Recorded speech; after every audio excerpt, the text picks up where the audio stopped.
Assalamualaikum warahmatullahi wabarakatuh. Selamat sore pemirsa yang dirahmati Allah Subhanahu wa taala. Alhamdulillahirabbil alamin. Wassalatu wassalamu ala Rasulillah wa ala alihi washabihi ajmain. Senang sekali saya Firgiranda kembali hadir menjumpai Anda di sore hari ini di Lentera Kolbu, Sucikan Hati, Inspirasi Diri. Seperti biasa di sore hari ini kami akan mengajak Anda untuk menyimak kajian-kajian Islam dengan tema-tema yang sangat menarik tentunya. Dan tak lupa salawat beriring salam kita curahkan kepada baginda besar Nabi Muhammad SAW. Dan sore hari ini yang kami angkat temanya adalah terkait dengan serial Ihya Ulumuddin, yaitu memahami dan meyakini akidah.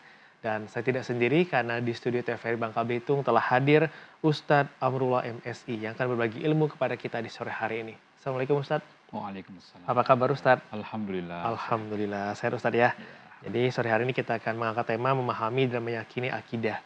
Kita tahu bersama akidah ini kan semacam iman juga Ustadz ya. Bagian dari iman yang bentuknya itu kepercayaan. Keyakinan kita. Lantas bagaimana nanti seperti apa penjelasan dari Ustadz terkait dengan keyakinan akidah kita dalam sudut pandang Islamnya. Kita akan mengulasnya di sore hari ini. Seperti biasa saudara di segmen pertama ini kita akan mendengarkan terlebih dahulu tausiah singkat dari Ustadz. Silakan Ustadz. Ya, terima kasih. Bismillahirrahmanirrahim. Assalamualaikum warahmatullahi wabarakatuh. Alhamdulillahirabbil alamin. Nahmaduhu wa nasta'inuhu wa nastaghfiruhu wa nastahdihu. Asyhadu an la ilaha illallah wa asyhadu anna Muhammadar Rasulullah. Allahumma salli ala sayyidina Muhammad wa ala ali sayyidina Muhammad. Rabbi shrah li sadri wa yassir li amri wahlul 'uqdatam min lisani yafqahu qawli. Rabbi zidna ilman warzuqna fahman. Kaum muslimin wal muslimat rahimakumullah dimanapun Anda berada, sebelum memasuki akidah yang lebih dalam lagi, alangkah baiknya kami akan menjelaskan tentang sedikit makna daripada akidah itu sendiri. Yang pertama, akidah kalau ditinjau dari bahasa, kalau dalam bahasa Arab itu disebut dengan makna lughatannya, maka dia itu terambil dari kata bahasa Arab, yaitu dari kata aqada ya'qudu aqdan. Artinya adalah aqada ya'qudu artinya mengikat. Mengikat. Maka aqdan itu adalah ikatan. Ikatan yang amat kuat. Kemudian secara istilah bahwa akidah itu adalah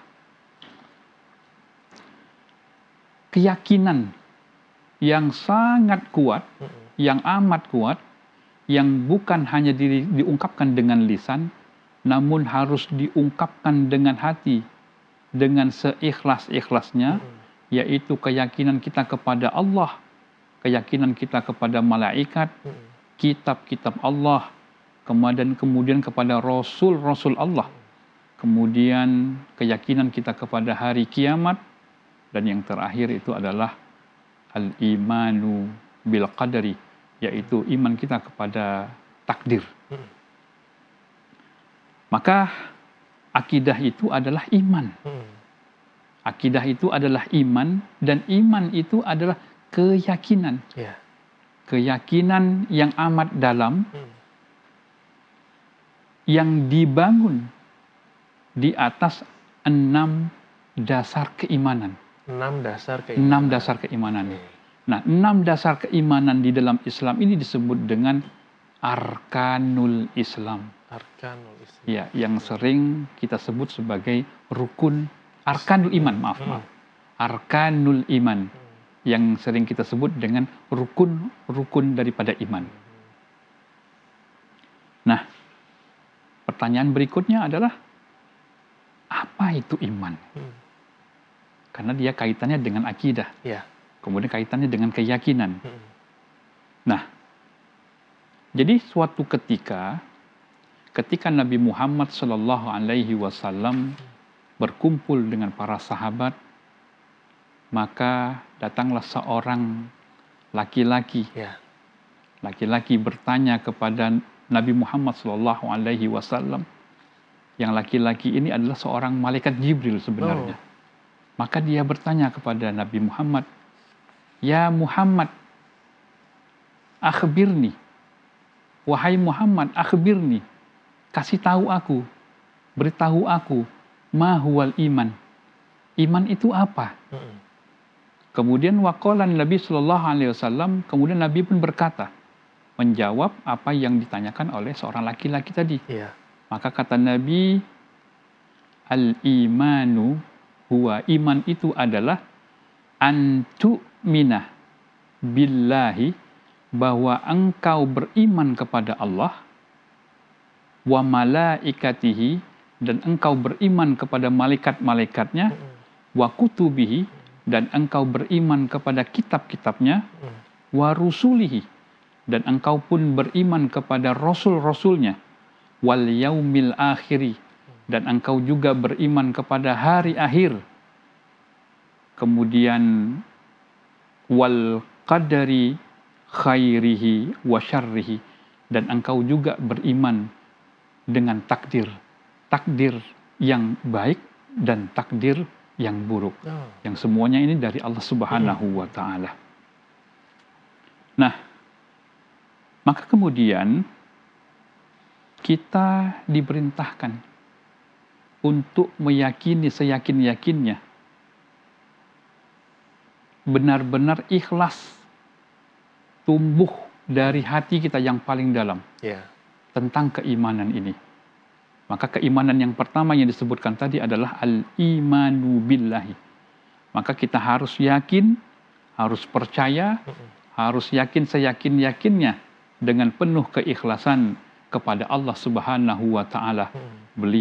Dia adalah Sang Pencipta yang mengatur bumi dan langit, yang menciptakan segala makhluk yang ada di bumi ini. Dan ini harus diyakini oleh orang yang sudah menjadi seorang yang muslim. Maka dia nanti disebut dengan orang yang beriman. Kemudian yang kedua, iman kepada malaikat. Jadi keyakinan kita, kepercayaan kita harus ada, benar-benar yakin dengan seikhlas-ikhlasnya bahwa kita mesti beriman kepada para malaikat. Yang kalau di dalam Al-Quran maupun kitab-kitab hadis, bahwa malaikat yang wajib diyakini itu ada 10 kelompok malaikat. Mulai dari Jibril nanti sampai kepada malaikat yang menunggu daripada surga kita. Kemudian yang ketiga, iman yang ketiga itu adalah al-imanu bikutubihi. Ya, orang yang mukmin, orang Islam yang mukmin, maka dia harus meyakini, maka dia harus beriman, yakin dengan keikhlasan, benar-benar ikhlas bahwa Allah Subhanahu wa Ta'ala memiliki kitab-kitab. Kitab-kitab yang telah diturunkan kepada rasul-rasulnya. Kitab yang pertama itu adalah Zabur. Az-Zabur ini diturunkan kepada Nabi Daud alaihi salam. Kemudian ada kitab Taurat, diturunkan kepada Nabi Musa alaihi salam. Kemudian ada Injil yang diturunkan kepada Nabi Isa alaihi salam. Kemudian Al-Quranul Karim diturunkan kepada Nabi Muhammad sallallahu alaihi wasallam. Inilah 4 kitab yang harus kita imani sebagai seorang yang beriman kepada Allah Subhanahu wa Ta'ala. Kemudian yang kelima, bahwa yang keempat adalah seorang muslim, maka dia harus beriman, harus meyakini adanya rasul-rasul yang menjadi utusan Allah Subhanahu wa Ta'ala. Di dalam kitab yang termasyhur, bahwa disebutkan jumlah nabi itu kurang lebih 124.000 nabi. 124.000 nabi. Kemudian rasul itu kurang lebih 312 rasul. Kemudian yang termaktub di dalam Al-Quran di dalam Al-Quran, tertulis di dalam Al-Quranul Karim, jumlah Nabi dan Rasul itu sebanyak 28 yang tertulis. Kemudian yang wajib kita imani itu sebanyak 25. Maka sebagai seorang Muslim yang mukmin harus meyakini dan percaya Rasul-Rasul, Nabi-Nabi yang telah diturunkan oleh Allah Subhanahu wa Ta'ala ke muka bumi ini. Nah, kemudian yang kelima, al-imanu biyaumil akhiri. Kita mesti beriman dan percaya dan yakin akan adanya hari akhir. Yakin kita dengan adanya kehidupan setelah kematian, ada alam kubur, ada padang mahsyar, kemudian nanti terjadilah kiamat, kemudian inilah disebut dengan yaumul akhir, di mana di suatu saat nanti kita dibangkitkan oleh Allah Subhanahu wa Ta'ala. Dan seorang Muslim harus meyakini ini bahwa ini benar adanya. Kemudian yang terakhir adalah al-imanu bil qadri khairihi wa syarrihi. Nah, yang terakhir ini adalah seorang Muslim, dia mesti beriman, dia mesti percaya, dia mesti yakin seyakin-yakinnya bahwa ada takdir. Takdir, yaitu takdir yang diberikan oleh Allah Subhanahu wa Ta'ala kepada hamba-hambanya. Baik itu takdir yang baik maupun takdir yang buruk. Nah, yang terakhir ini yang mungkin amat sulit. Kalau untuk beriman kepada Allah gampang sekali. Yang lainnya mungkin gampang sekali, tapi untuk takdir ini yang terkadang di luar kesadaran kita. Kita mungkin kadang-kadang kita percaya dengan takdir, kadang-kadang kita nggak percaya dengan takdir. Iya, ketika takdir itu baik, kita yakin. Benar. Ketika Allah menurunkan takdir yang buruk, kadang-kadang kita ragu. Nah, itu yang menjadi masalahnya. Jadi sebagai seorang Muslim yang mukmin, yang percaya kepada Allah Subhanahu wa Ta'ala, harus meyakini seyakin-yakinnya tentang iman ini yang terangkum di dalam arkanul iman. Yang apabila kita tidak meyakininya, tidak percaya satu atau dua di antara arkanul iman ini, maka kita akan dicap sebagai seorang yang kufur, yaitu orang kafir. Nah, sebagaimana yang difirmankan oleh Allah Subhanahu wa Ta'ala di dalam Al-Qur'an. A'udzubillahi minasyaitonirrajim. Bismillahirrahmanirrahim. Ya ayyuhalladzina amanu, wahai orang-orang yang beriman, aminu billahi, berimanlah kalian kepada Allah, wa rasulihi, kepada rasul-rasulnya, wal kitabil ladzi nazzala ala rasulihi, kepada kitab yang diturunkan kepada rasulnya, wal kitabil ladzi anzala min qabl, dan kitab yang diturunkan kepada rasul sebelumnya.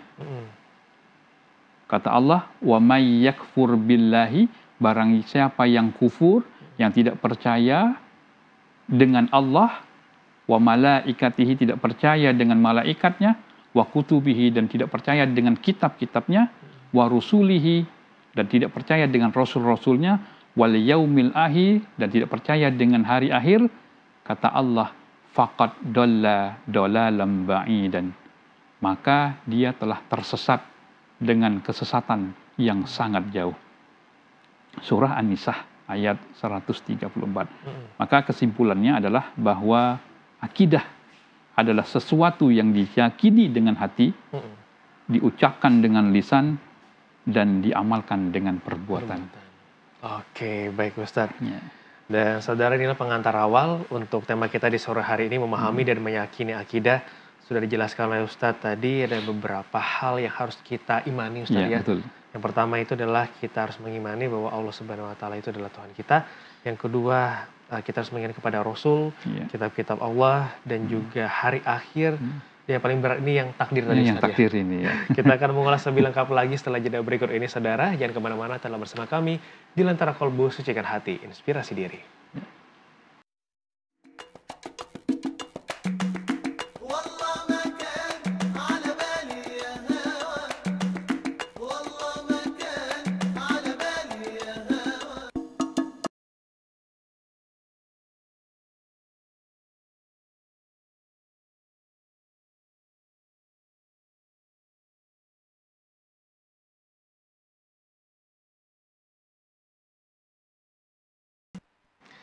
Alhamdulillahirrahmanirrahim. Terima kasih saudara dan masih bersama kami di Lentera Kolbu Sucikan Hati Inspirasi Diri. Bagi Anda yang baru saja bergabung di sore hari ini, tema yang kami angkat adalah serial Ihya Ulumuddin, Memahami dan Meyakini Akidah. Masih bersama dengan Ustadz Amrullah MSI, kita akan berbagi ilmu di sore hari ini. Nah Ustadz, tadi kita sudah menjelaskan terkait dengan poin-poin dari akidah itu sendiri. Dan kali ini bagaimana cara kita untuk benar-benar memahami akidah itu sendiri. Pentingnya memahami akidah ya. Ya, kaum muslimin wal muslimat dimanapun Anda berada, tema yang kedua ini itu pentingnya memahami akidah, kemudian bagaimana cara menguatkan akidah. Ya. Jadi memahami akidah itu amat penting. Memahami akidah amat penting. Salah satunya adalah untuk membentengi diri. Membentengi diri. Okay. Mengokohkan hati kita. Agar nanti di kemudian hari kita tidak goyah. Tidak goyah akan akidah. Akidah, keimanan, dan keyakinan kita. Jadi, kalau nggak salah, saya mengawali dengan cerita Ustaz ya. Yeah. Jadi beberapa tahun yang lalu, kurang lebih 4-5 tahun yang lalu, Indonesia kan pernah dihebohkan dengan berita kematian seorang artis senior kalau nggak salah waktu itu. Jadi kehebohannya bukan karena meninggalnya, tetapi terkait dengan akidahnya. Ya, terkait dengan akidahnya. Maka ketika meninggal, jenazah beliau ini inisialnya YZ, inisialnya YZ. Jadi meninggal lalu dibawa ke rumah orang tuanya, ibunya, disemayamkan. Karena ia ini adalah non-muslim, maka disiapkanlah peti, kemudian dipasanglah atribut-atribut keagamaannya, didatangilah imam-imam untuk mendoakannya. Karena ibunya merasa bahwa dia ini seiman dengan ibunya. Dan itu dibuktikan dengan KTP. Bahwa KTP-nya bukan muslim. Nah, kemudian sang ayah ini kan sudah bercerai dengan ibunya ini. Sang ayah ini nggak terima. Dia nggak terima kalau anaknya itu adalah non-muslim. Dia meyakini bahwa akidah anaknya itu adalah Islam. Karena sejak kecil, ketika lahir, dialah yang mengazankan anaknya, kemudian dia mengajari anaknya tentang keimanan, tentang bacaan sholat. Maka tak heran sang artis ini hafal surah Al-Fatihah, ayat-ayat pendek, surah-surah pendek. Nah, maka kemudian setelah melalui perdebatan, maka akhirnya sang ayahlah yang berhak menyelesaikan pemakaman daripada anak tersebut. Dimandikan, dikafankan secara Islam, kemudian disolatkan dan dikuburkan secara Islam. Ini kan permasalahannya itu adalah akidah. Akidah. Pertanyaannya, mengapa hal ini bisa terjadi? Kenapa bisa terjadi? Ini disebabkan karena sang artis tidak memiliki akidah yang kuat. Sedari kecil dia tidak diajarkan dengan akidah yang kuat. Diajarkan keimanan dan keyakinan yang kuat. Sehingga ketika dewasa, apa yang terjadi? Goyah. Akidahnya goyah, keimanannya goyah. Maka inilah yang terjadi. Nah, oleh sebab itu ini pentingnya kalau kita memahami akidah itu sendiri. Yang dipahami sejak kita sedari kecil. Ini tugas orang tua kita untuk memberikan pembelajaran seperti ini nantinya. Nah, kemudian cara mengokohkan atau menguatkan akidah itu bagaimana gitu? Biar nanti tidak terjadi hal-hal yang tidak diinginkan seperti yang diceritakan tadi. Biar imannya kokoh, imannya kuat, akidahnya pun kuat, maka yang pertama sebagaimana yang dikatakan oleh Syekh Abdul Qadir Al-Jilani di dalam kitabnya, bahwa untuk atau cara menguatkan atau mengokohkan akidah itu adalah yang pertama adalah takwa. Takwa. Takwa. Okay. Apa itu takwa? Takwa itu adalah mentaati segala perintah Allah dan Rasul-Nya. Kemudian meninggalkan larangan-larangannya, menjauhi sesuatu yang dilarang Allah, yang diharamkan oleh Allah Subhanahu wa taala. Maka ini disebut dengan takwa. Dan inilah cara yang pertama yang harus dimiliki oleh seorang muslim. Seorang muslim yang mukmin ya. Kemudian yang ketiga adalah kata Syekh Abdul Qadir Al-Jilani, ia dengan legowo, dengan ikhlas menerima ketetapan Allah, menerima takdir Allah yang telah diputuskan. Sebagaimana disebutkan tadi, takdir bisa saja takdir yang baik, bisa saja takdir yang buruk. Nah, ini harus diterima dengan lapang dada. Nah, kalau ini yang kita lakukan, maka akan menguatkan dan mengokohkan akidah kita. Gitu. Nah, selain itu, cara yang lain adalah meyakini. Jadi meyakini dengan sungguh-sungguh, dengan penuh keikhlasan, arkanul Islam. Arkanul Islam itu adalah rukun, arkanul iman, maaf. Arkanul iman. Jadi rukun iman itu harus diyakini, benar-benar yakin. Benar-benar diyakini. Kemudian yang terakhir, sebagai manusia yang masih hidup hari ini, maka untuk mengokohkan iman, untuk mengokohkan akidah kita, maka jalan yang terakhir adalah kita senantiasa memperbaharui syahadat kita. Memperbaharui syahadat kita. Apa itu syahadat? Syahadat yang ada dua syahadatain. Yang pertama adalah syahadat tauhid, yang kedua adalah syahadat Rasul. Nah, ini harus diperbaharui. Karena kita nggak tahu dalam kehidupan sehari-hari kita banyak melakukan dosa, kita banyak mungkin pikiran-pikiran kita yang mengarah kepada kekufuran kita. Kadang-kadang takdir kalau baik kita senang, takdir yang buruk kadang-kadang kita merasa tidak ikhlas, terungkap dalam lisan dan hati kita.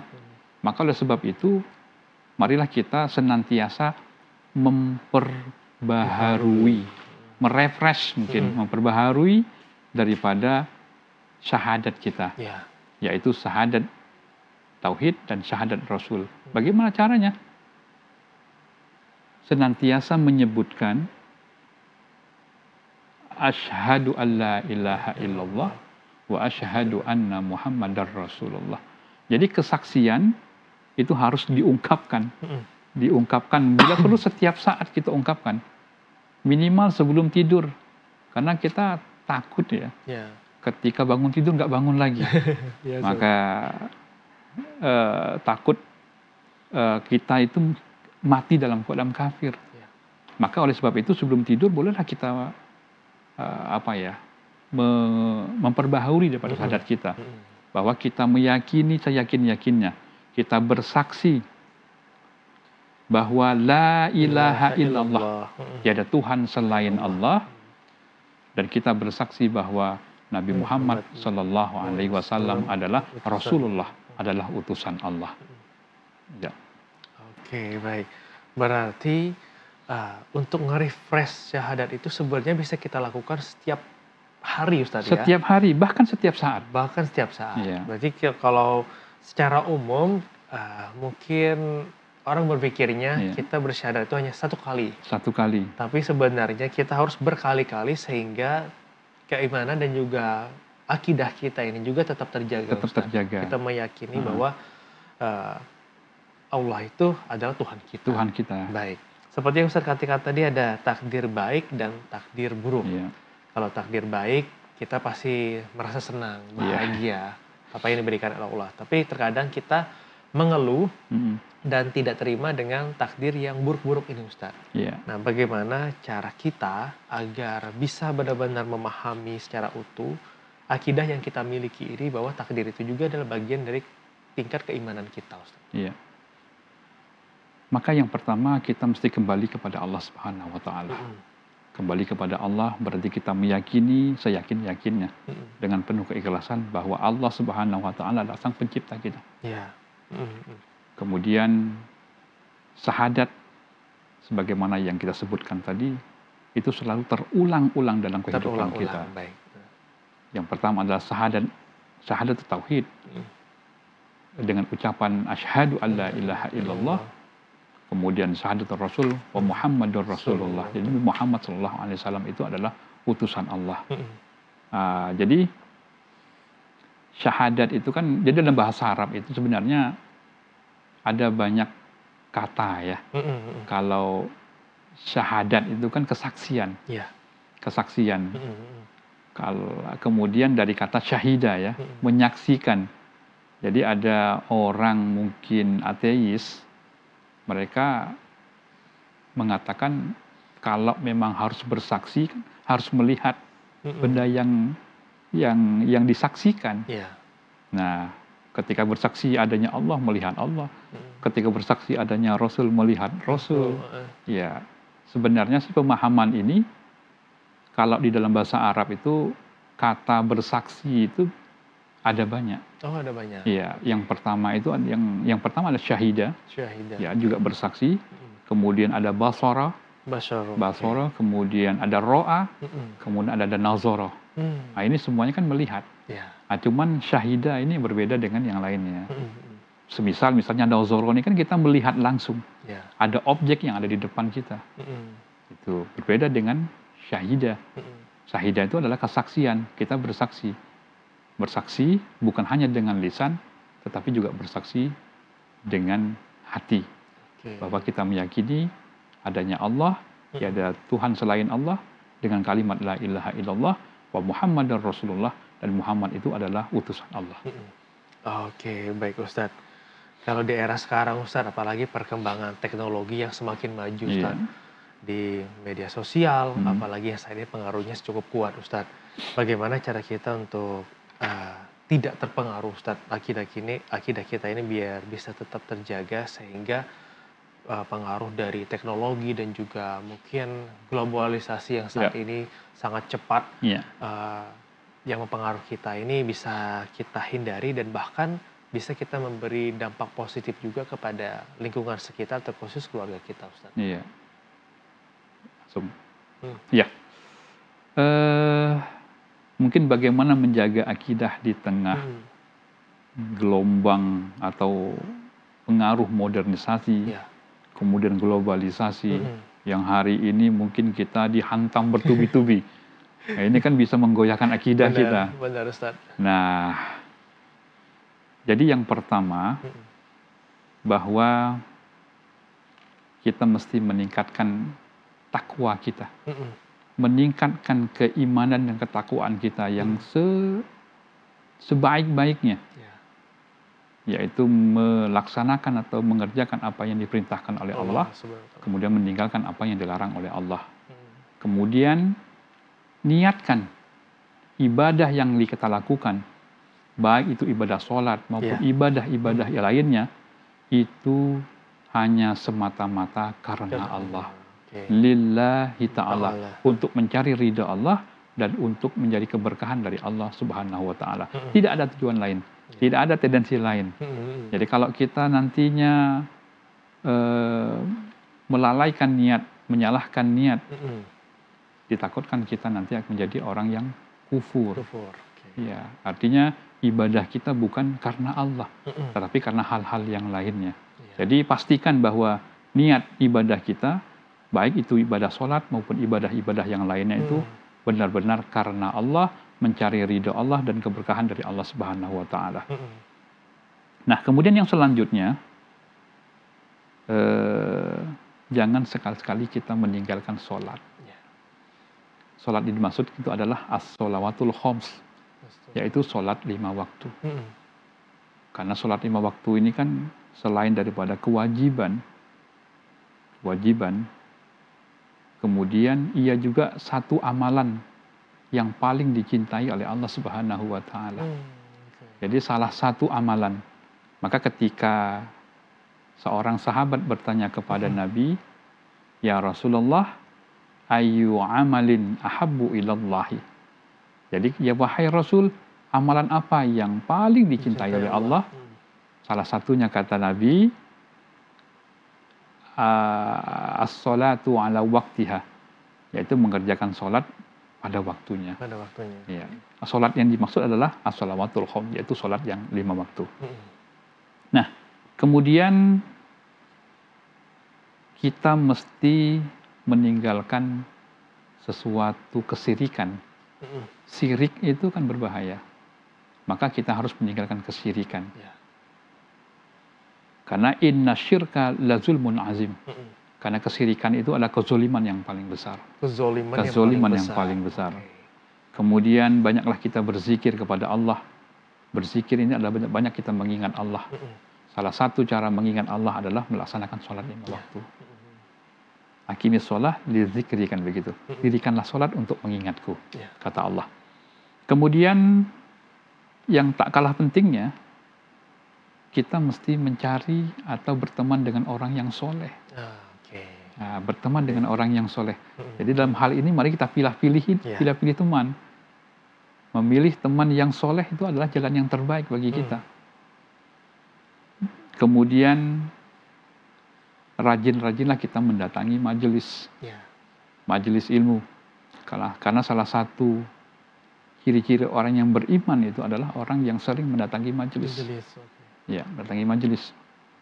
Dan banyak keutamaan-keutamaannya ketika kita mendatangi majelis. Dan itu disebutkan di dalam hadis Rasulullah Shallallahu Alaihi Wasallam. Misalnya, man salaka thoriqan yaltamisu fihi ilman sahalallahu lahu thoriqan ilal jannah. Maka kata Nabi Muhammad Shallallahu Alaihi Wasallam, barang siapa yang berjalan di suatu jalan, keluar rumah, mendatangi majelis untuk menuntut ilmu, maka kata Nabi, sahalallahu lahu thoriqan ilal jannah.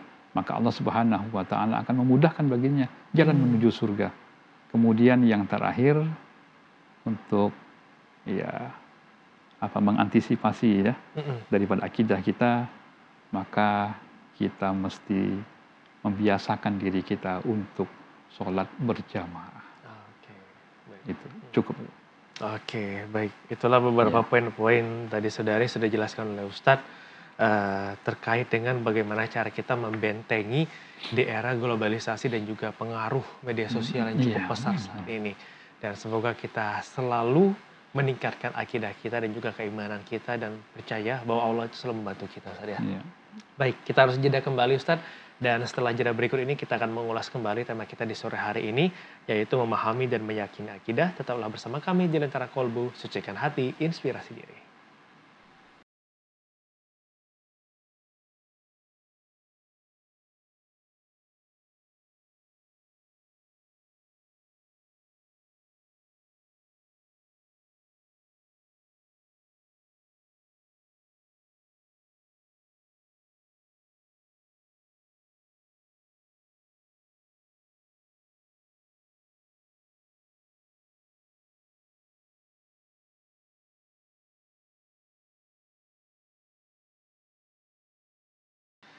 Terima kasih saudara, masih bersama kami di Lentera Kolbu, sucikan hati, inspirasi diri. Dan kita masuk di segmen ketiga kali ini dengan tema yang sama, yaitu memahami dan meyakini akidah. Dan Ustaz, kita sudah membahas juga terkait dengan tadi pengaruh yang kuat dari lingkungan sekitar, bahkan globalisasi ini Ustaz. Nah, tingkat akidah seseorang ini kan tergantung dari keimanan seorang juga Ustaz. Kadang dia naik, kadang dia turun. Nah ini bagaimana kita yang lemah ini sehingga tidak mudah terpengaruh, sehingga tetap konsisten ke akidah dan keimanan kita ini tetap terjaga, Ustaz. Jadi sebenarnya tanda-tanda bahwa seseorang itu akidahnya lemah itu adalah tanda-tandanya, Ustaz ya? Ya, tanda-tandanya ya. Bahwa seseorang itu banyak melakukan maksiat. Oke. Ya, banyak melakukan maksiat. Mm-mm. Jadi segala sesuatu yang dilarang Dilarang oleh Allah, Allah. melanggar perintah Allah, melanggar perintah Rasulullah, itu adalah maksiat. Maksiat. Oke. Apapun bentuknya. Mm-mm. Nah, maksiat yang tertinggi itu adalah kekafiran, Ya. syirik. Syirik. Ya, syirik. Dan syirik ini adalah apa tadi namanya? Maksiat yang tertinggi. Mm-mm. Syirik. Dan syirik yang terbesar itu adalah tarkus sholati, yaitu meninggalkan sholat. Oke. Nah, jadi maka dikatakan al-imanu yazidu wa yankus. Jadi iman itu kadang-kadang bertambah, kadang-kadang berkurang. Kurang. Yazid bertambah, yankus kadang-kadang dia berkurang. Yazidu bit ta'ati. Jadi iman itu bertambah karena taat kita kepada Allah. Oke. Ya, bit ta'ati, dia taat kepada Allah, taat kepada Rasulullah, melaksanakan apa yang diperintahkan Allah, meninggalkan apa yang dilarang oleh Allah, maka bertambahlah iman kita. Wa yanqusu bil ma'siyati, dan iman itu berkurang, itu disebabkan karena maksiat. Apapun bentuknya, keburukan, kejelekan, apa yang dilarang Allah Subhanahu wa taala, semua itu adalah kemaksiatan. Nah,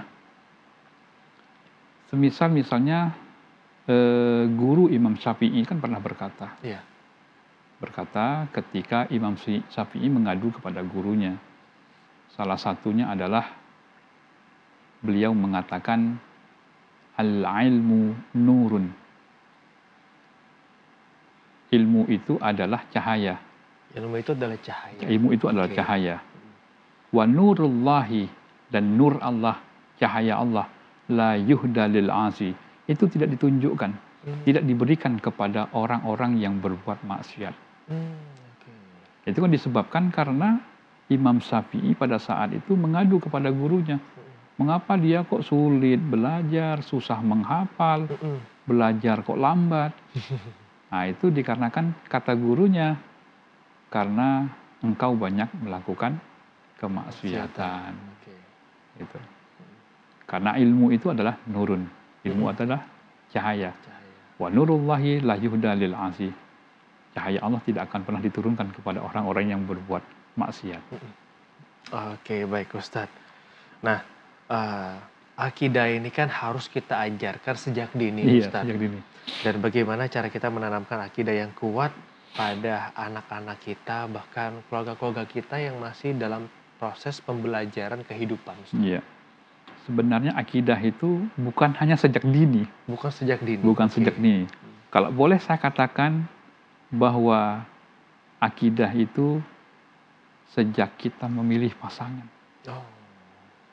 Memilih pasangan yang baik, memilih pasangan yang benar, itu adalah bentuk daripada akidah. Nah, kemudian setelah kita cocok memilih pasangan, maka kita akan menikah. Menikah juga haruslah dengan keimanan, kan begitu. Akadnya, mengundang saksi, tokoh agama, kiai, kemudian didoakan oleh tokoh agama, itu kan bentuk daripada penguatan, bentuk daripada pendidikan akidah. Kemudian tidak melakukan kemaksiatan selama pernikahan. Dan dalam berhubungan suami istri pun, Nabi Muhammad SAW mengajarkan kepada kita doa-doanya. Ini kan agar kita mendapatkan generasi yang baik, yang kuat akidahnya. Kemudian ketika sang ibu hamil, mengandung dari mungkin minggu yang pertama, maka pendidikan akidah inilah yang pertama kali diajarkan oleh bapaknya atau ibunya kepada anaknya, meskipun dia masih dalam kandungan. Dibacakan ayat-ayat suci Al-Quran, kemudian dibacakan doa-doa, sholawat, dan dibisikkan, diajak berbicara dengan kalimat-kalimat thayyibah misalnya. Itu salah satu bentuk cara menanamkan akidah yang kuat kepada anak kita. Jadi nanti ketika dia lahir, insya Allah dia akan menjadi anak yang kuat akidahnya. Nah, ketika lahir pun pendidikan akidahnya tidak akan pernah hilang. Lahir, kemudian apa yang dilakukan oleh seorang ayah? Mengazankan anaknya. Diazankan dari telinga kanannya, kemudian diikomahkan di telinga kirinya, kan begitu. Ini sudah bagian daripada cara menanamkan akidah yang kuat pada anak.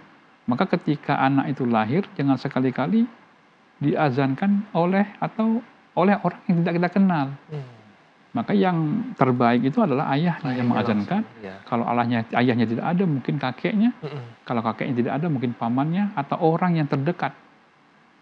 Ini kan banyak kita ini. Ketika lahir, suami di luar misalnya kan, kakek yang di mana, akhirnya mengazankan perawatnya itu. Nah, kan itu bukan salah, tetapi ya kurang pas lah, Nah, kemudian anak pun lahir. Sejak anak lahir, maka pendidikan akidah, menanamkan akidah kepada anak itu harus berlanjut. Berlanjut terus menerus sampai anak nanti masuk pada usia 7 tahun. Nah, di usia 7 tahun anak ini sudah ya mungkin bahasa yang agak ekstrem sedikit, kita paksa untuk melaksanakan sholat. Ini kan sesuai dengan hadis Nabi Muhammad SAW. Nah, jadi dalam hadis itu dikatakan, muru abna'akum bis sholati li sab'in. Jadi perintahkanlah anak-anakmu, suruhlah anak-anakmu untuk melaksanakan sholat ketika ia berusia 7 tahun. Jadi di usia sebelum 7 tahun kita ajari akidah, cara-cara, akhlak yang baik. Maka ketika di 7 tahun, maka paksalah dia. Perintahlah ia, suruhlah ia untuk melaksanakan sholat. Kemudian kata Nabi apa? Wadribuhum 'alaiha li'ashr. Maka hukumlah anak itu kalau ia tidak sholat ketika dia sudah berumur 10 tahun. Jadi hikmah di usia 7 tahun itu adalah usia di mana seorang anak sudah mengerti. Kalau dalam bahasa fikih itu mumayyiz. Dia sudah memahami baik dan buruk. Maka dia dipaksa untuk sholat. Kemudian di usia 10 tahun itu, kata Nabi, hukum dia. Kalau di sini kan bahasa Arabnya wadribu itu pukul dia. Mungkin hukum dia. Ketika dia tidak sholat pada usia 10 tahun. Kenapa di usia 10 tahun? Karena usia 10 tahun itu adalah usia di mana seorang anak, laki-laki maupun perempuan, masuk pada tahap baligh. Karena ketika dia sudah baligh, dia sudah dihitung. Pahalanya, dosa-dosanya, sudah dicatat oleh malaikat. Maka di usia 10 tahun inilah, sebelum dia masuk usia baligh, maka dia dipaksa. Kalau dia tidak sholat, maka dia dihukum. Ini adalah perintah daripada Nabi Muhammad Sallallahu Alaihi Wasallam. Nah, jadi yang pertama kali diajarkan ketika anak masih kecil itu adalah akidah. Akidah. Sebagaimana yang diceritakan di dalam Al-Quran pada surah Luqman. Pada surah Luqman. Luqman ini ada yang mengatakan dia adalah seorang nabi. Ada yang mengatakan dia seorang ahlul hikmah. Tetapi namanya itu tercantum, termaktub di dalam Al-Quran. Sangat luar biasa. Apa yang menjadi catatan bagi kita? Bahwa Luqman itu memiliki beberapa nasihat-nasihat. Yang nasihat-nasihat Luqman itu tertulis dalam Al-Quran. Salah satunya adalah nasihat yang pertama. Jadi wa idza qala Luqmanu libnihi wa huwa ya'izuhu. Jadi ketika pada saat Luqman itu memberi nasihat kepada anak-anaknya yang masih kecil-kecil, apa kata Luqman? Ya bunayya, wahai anakku, la tusyrik billahi. Janganlah engkau syirik kepada Allah. Janganlah engkau mensekutukan Allah. Itu adalah pelajaran nasihat yang pertama yang disampaikan oleh Luqman ketika anaknya masih kecil. Jadi pelajaran yang pertama nih ajarin Luqman itu adalah tentang akidah, tentang keimanan, tentang keyakinan kepada Allah Subhanahu wa taala dengan kalimat la tusyrik billahi. Baik, Ustadz. Dan kita sudah masuk di segmen terakhir, Ustadz. Untuk tema kita di sore hari ini, memahami dan meyakini akidah. Boleh diberikan kesimpulan untuk pemirsa kita, Ustadz. Silakan, Ustadz. Okay. Kaum muslimin wal muslimat rahimakumullah, semoga kita semua dirahmati oleh Allah Subhanahu wa taala. Nabi Muhammad sallallahu alaihi wasallam menyebutkan di dalam hadisnya, sesungguhnya ada 3 hal yang melemahkan iman. Ada 3 hal yang melemahkan iman. Yang pertama adalah seseorang yang mengeluh kesulitan hidup. Kemudian seseorang yang sedih dengan urusan dunianya. Kemudian yang ketiga adalah orang yang merendahkan dirinya dengan orang kaya karena kekayaannya. Maka sabda Nabi Muhammad SAW yang pertama yaitu beliau berkata, man asbaha wa huwa yashku diqal ma'ashi. Barang siapa, kata Nabi, pada pagi harinya kemudian ia mengeluh tentang kesulitan hidup, kata Nabi, faka'annama yashku rabbahu, maka sesungguhnya dia telah mengeluh kepada Allah. Kemudian yang kedua kata Nabi, waman asbaha li umurid dunya hazinan. Barang siapa pada pagi harinya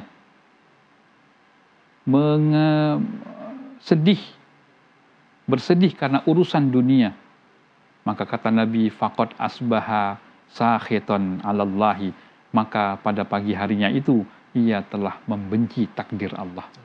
Kemudian yang terakhir kata Nabi, waman tawadha'a liginan liginahu. Barang siapa yang tunduk kepada orang kaya atas kekayaannya, kata Nabi, faqad dhahaba thulutha dinihi, maka dia telah kehilangan sepertiga daripada agamanya. Oleh sebab itu, marilah kita sebagai orang yang muslim dan mukmin meningkatkan keimanan dan ketakwaan kita kepada Allah Subhanahu wa taala dengan menguatkan akidah kita, menguatkan akidah kita, meyakini akidah kita, meyakini keimanan kita yang terangkum di dalam arkanul iman. Oke, baik. Terima kasih Ustadz Amrullah Nasi yang telah berbagi ilmu di sore hari ini. Semoga apa yang disampaikan oleh Ustadz tadi bisa bermanfaat untuk kita semua. Dan kita selalu berusaha untuk meningkatkan keimanan dan juga keakidah-akidahan kita. Sehingga keimanan kita dan akidah kita tetap terjaga hingga akhir hayat nanti. Sehingga apa yang kita inginkan, apa yang kita cita-citakan, meraih kebahagiaan di dunia maupun di akhirat bisa tercapai seutuhnya. Terima kasih saudara Anda telah menyaksikan Lentera Kolbu, Sucikan Hati, Inspirasi Diri. Kita berjumpa lagi di lain kesempatan. Saya Firdian Setiawan mengucapkan terima kasih. Saya akhiri wabillahi taufiq wal hidayah. Wassalamualaikum warahmatullahi wabarakatuh dan sampai jumpa. Terima kasih Ustaz. Ya, sama-sama.